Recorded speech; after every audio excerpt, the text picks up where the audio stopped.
ever wanted to style a bonsai from raw material like this but don't know where to begin or feel a bit overwhelmed by the job? In this video I will show you my process of styling a juniper bonsai from Yamadori material like this.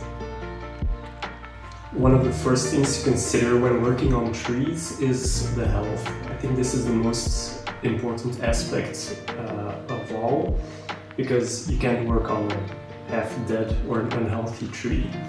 This tree was collected in Spain about 3 or 4 years ago. It has been in a bonsai pot for that time, so it's ready to start work. You can prune some parts of it, style the tree, wire the tree, and it won't suffer from it.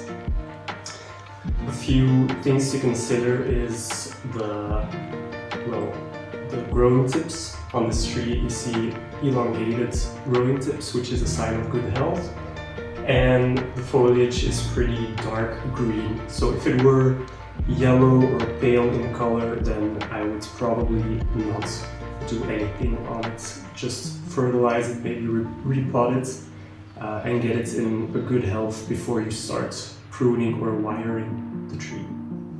Once you've determined the health of the tree and you know it's healthy and ready to be worked on, you can start thinking about what design you want to choose.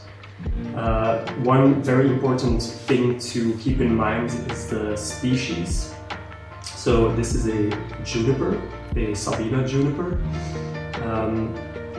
And with junipers, the focus is more on the dead wood and the interplay with the live vein, for example. You want a lot of movement in the trunk. Usually it's with Yamadori material, it's often a very abstract kind of design that you want to create. And that will probably be the direction this tree is headed in. So a more abstract design versus a very naturalistic design. If you work on a pine, for example, it would be the same, but if you work on a deciduous tree, you would kind of stay away from the deadwood features and the more abstract design and go for a more naturalistic design, for example. So the species is a second thing to keep in mind when choosing a design for your tree.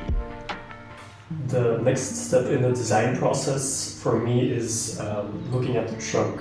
The trunk of a juniper, or any bonsai for that matter, really determines the image of the tree. It determines if you have an interesting tree or a powerful tree, and it just defines the character. So what I'm looking for is a trunk that moves in every direction, so that goes back and forth, up and down, left and right.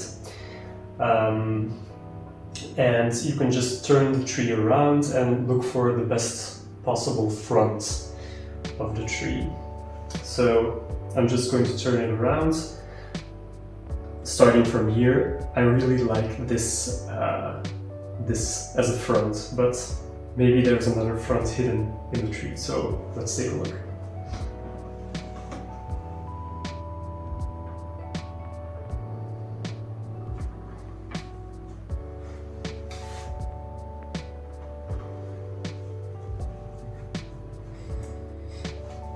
This would also be an option, that the trunk is hidden behind this big branch.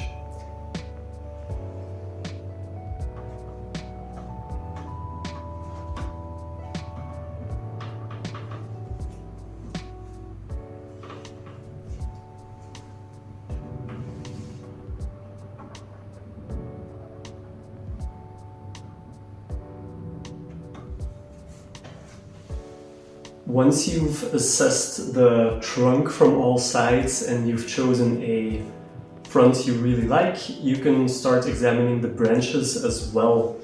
The branches need to be in the right spot to start styling a tree. You need branches in the front, on the left, on the right, and also on the back side of the tree. You can't really make a tree with branches on one side, or well, you could make a windswept style out of it, but you get it, like the branch placement limits your options. So I will show you the way the branches of this tree are positioned, and then based on that we can start narrowing down our styling options. This is the tree from the right side, so the front is here, and you can see the trunk goes up, and then over here it kind of splits into two, with this part as well, the part on the front of the tree, and then you have a very thick back branch. I don't know if you can see that. A thick back branch around here that goes to the right side of the tree.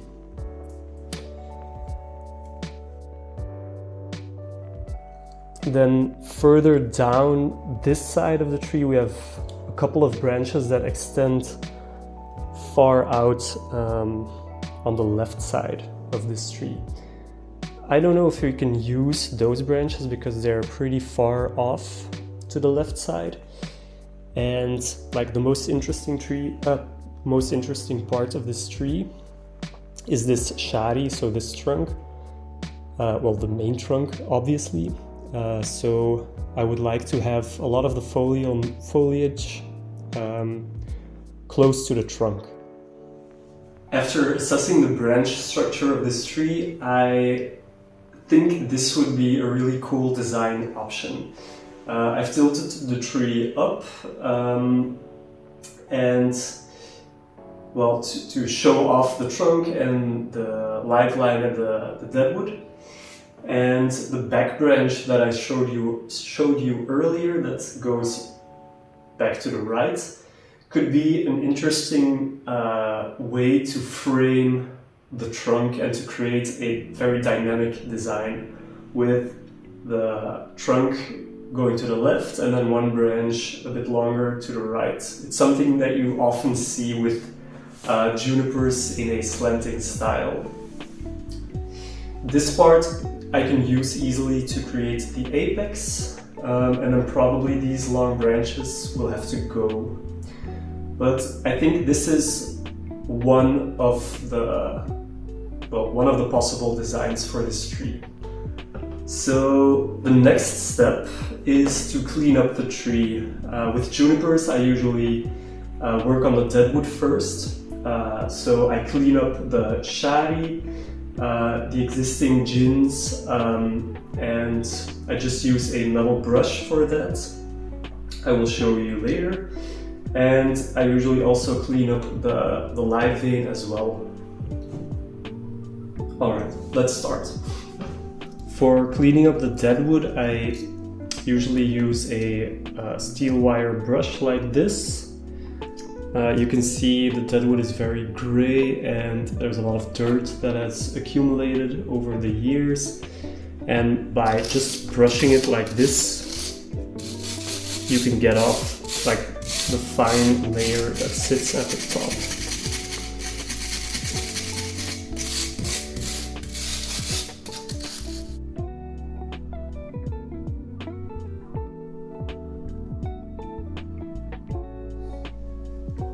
After you've removed the most part of the dirt and grime, you can use a toothbrush to further clean it.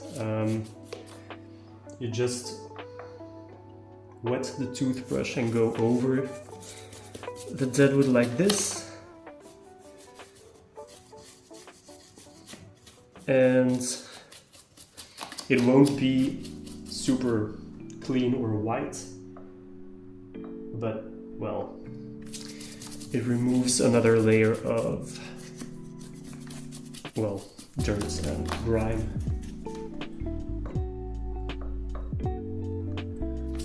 Cleaning the trunk is also pretty simple. You just take a knife and peel away any loose bark that's on it.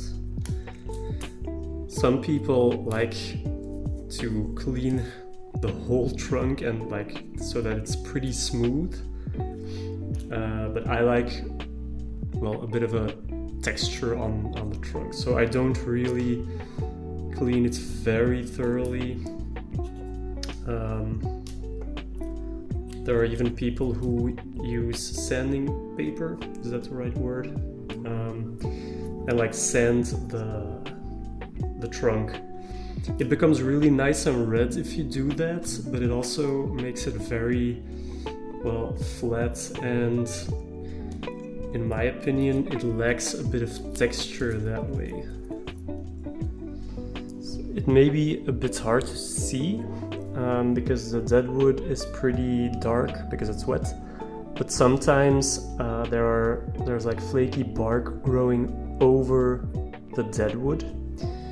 In this tree it's not really the case, but if that happens you can also use a knife and just trace the edge of the live vein, and then you get a very nice contrast between the live vein and the dead wood. The next step is to apply lime sulfur to the dead wood. It's a chemical compound that is used to prevent rot in dead wood. You can also use it as a fungicide for the foliage of the trees, but that's a whole nother topic. The best way to apply it, in my opinion, is just undiluted on wet or moist wood. That way it kind of seeps into the wood.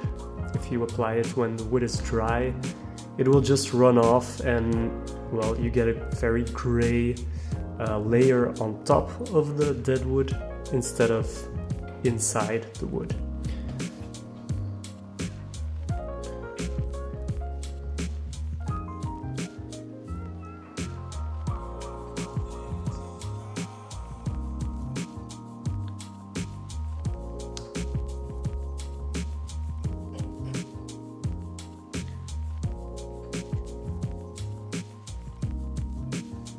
I just finished cleaning up the dead wood and applying lime sulfur to it. You can see it's a bit more tidy now. You can see a distinct line between the live vein and the dead wood, which is really nice, the contrast. The next step will be to clean up the tree. It's a task that consists of removing dead branches, removing crotch growth, really small twigs, and unwanted branches. I am going to wait until tomorrow to do that because the light is fading, I won't be able to film it, and maybe you've noticed, but I have a severe cold, so I can't really do too much work in one day. So see you tomorrow.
I'm still cleaning up the tree, so removing any dead branches, crotch growth, some unnecessary branches in order to get it ready for wiring.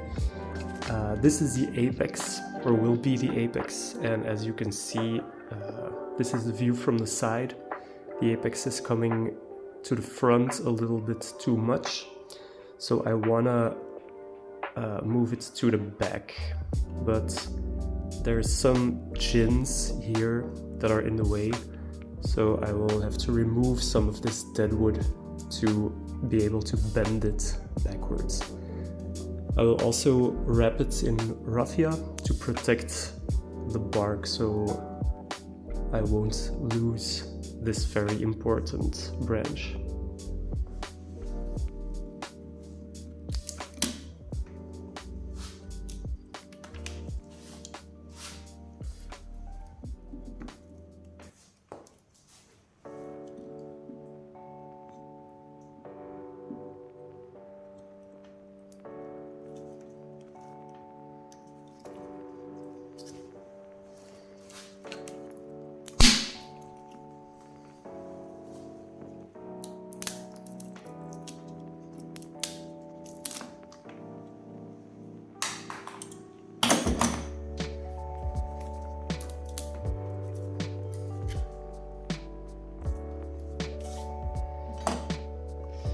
I removed the dead wood here, so there's a nice gap between the live vein and this dead wood, and by removing the dead wood from the live vein, it's much more flexible. So I will now apply raffia around this part to protect it, then put some wire around it maybe, and start pulling it towards the back.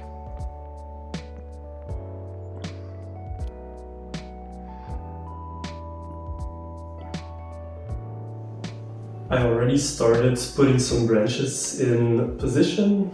So as I showed earlier, the apex is pulled back. I wired these two branches to start building the apex, and then this large branch in the back can act as a back branch and also as a sort of counterbalance branch right about here.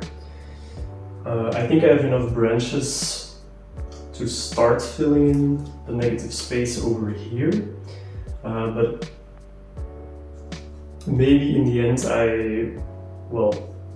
I can try to compact the design even more, but that will be in like 5 years maybe.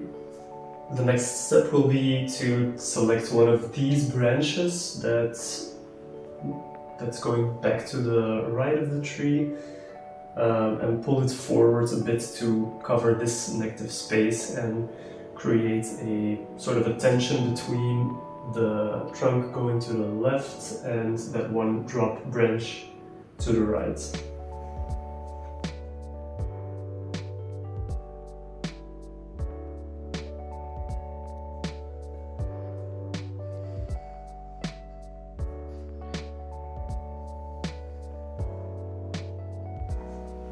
I decided to remove this big branch in the back because it's too far out and too heavy to use. Plus I have two more branches that are a bit more flexible that I can easily bend forwards to use as a first branch. I just need to make sure that this part of the tree is shortened a little bit to avoid symmetry.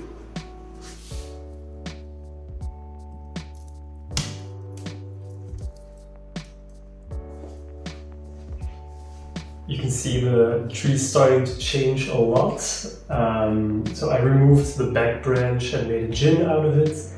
And then the two remaining branches that were going to the right, I've used one of them to fill in the gap in the back.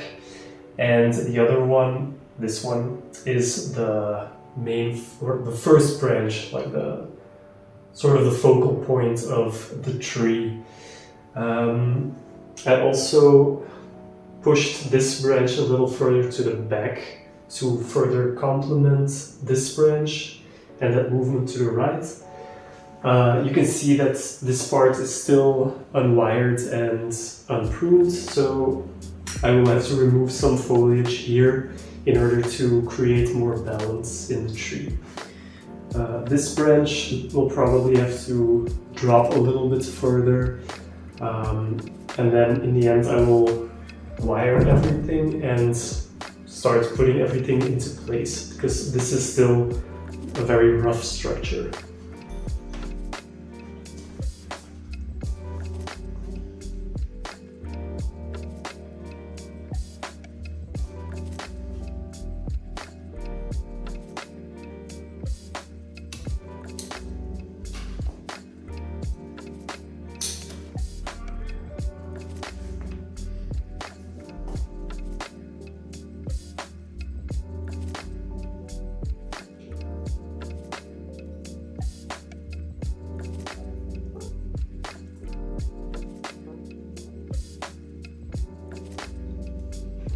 Since this is the first styling of this tree, I'm just wiring the primary and secondary branches. I'm not really bothered with wiring all the way down to the growing tips. I'm also leaving the tips of the branches in place and not pruning them, just so the tree can regain energy after this styling, because I removed a lot of foliage, so the tree needs its energy for next year.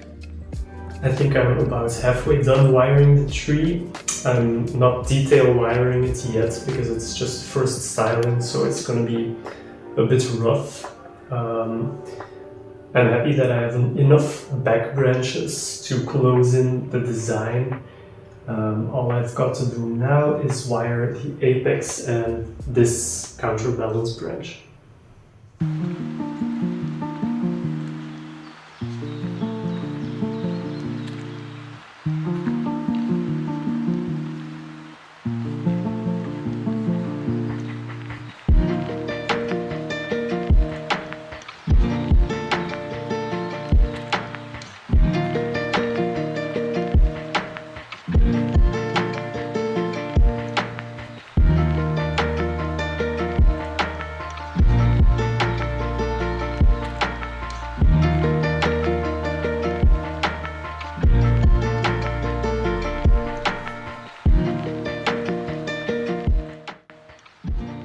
This is the end result for now. Overall, I'm pretty happy with the results. Remember, it's just the first styling, so I didn't do any of the detailed work, just setting the pads and the primary branch structure. In time, I would like to replace this back branch because it's coming from this awkward angle. I left some foliage in place here and here.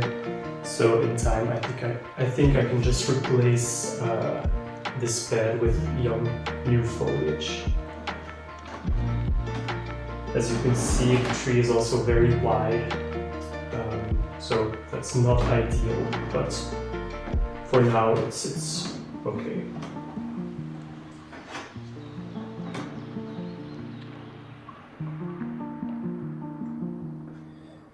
Next spring I'm probably going to repot this, and in summer I will do some more detail wiring and refine the structure. I think right now the pads are a bit coarse for a slender trunk like this, but in time, when I get finer growth and more lignified growth, I can refine the pads. I hope you enjoyed this video. Please like and subscribe for more. It really helps me to grow my channel, and see you in the next video.